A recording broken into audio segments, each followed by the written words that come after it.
It was a big week for Lehman Brothers. The chairman of Lehman Brothers, Dick Fuld, showed you successfully how to take $600 million of his personal net worth and flush it down the toilet.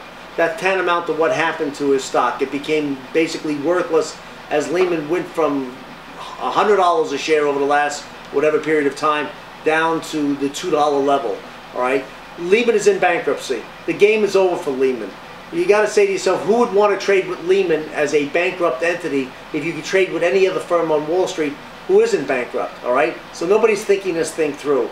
Will Lehman come out of bankruptcy? Probably not. Most of their key players will leave the firm, try to get jobs in other big banks. I was going to say investment banks, but the reality is they're all basically gone. The last one standing is Morgan Stanley, and they're talking to a major bank right now, and Goldman Sachs, and the verdict is out on Goldman Sachs, although we believe that Goldman Sachs may become the only remaining independent investment banking firm in the United States. But for Lehman Brothers, it's basically over. You got to remember, the guys at Lehman get big bonuses. The bonus game is over. They're in bankruptcy.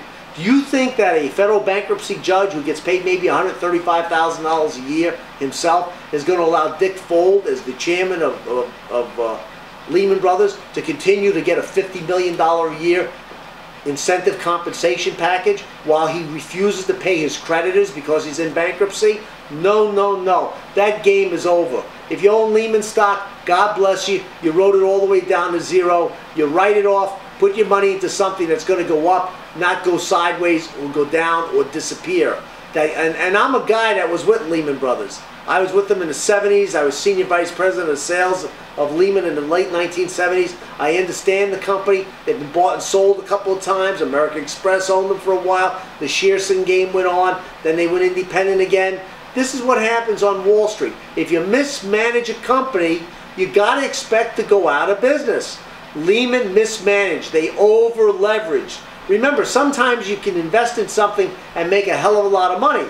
But if you invest 2,500% of what you own into something and you go leverage yourself 25 times or 30 times or 40 times, you don't leave that much room for error on the downside. That's what happened to Lehman Brothers. All right? You want to know more about this stuff? Come visit the website. Have a great day.